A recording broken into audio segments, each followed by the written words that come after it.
তোমাকে কে এত সবজি আনতে বলেছে? এত কেন সবজি এনেছো বলো? তোমাকে তো বলেছি একটুখানি খালি সিম আর মটরশুঁটি আনবে, তার জায়গায় দেখো গাজর টাজর এনেছে। একটু যে রোজের বলি যে একটু টাটকা টাটকা সবজি নিয়ে আসবে সে নয়, একবারে গাদা গুচ্ছে নিয়ে চলে আসবে, আমাকে গিয়ে ফ্রিজে রেখে দিতে হবে ভরে ভরে। কোনো দিনে একটা টাটকা সবজি খেতে পারবো না বন্ধুরা। সেই আমাকে ফ্রিজে রেখে রেখে দেখো পেঁয়াজ কালা এনেছে, দেখো কতটি পেঁয়াজ কালা।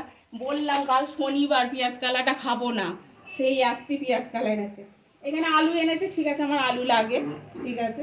আর এই ফলটা এনেছে, দেখো ফলগুলো আজকে আমার একাদশী আছে, খাবো। এই যে কলা লেবু, ঠিক আছে। আর দেখো এই যে এই একটা পেয়ারা আমি কোনোদিনও দেখিনি, তোমরা দেখেছো কি বন্ধুরা? দেখো আমাকে এরকম কমেন্ট করে জানাবে।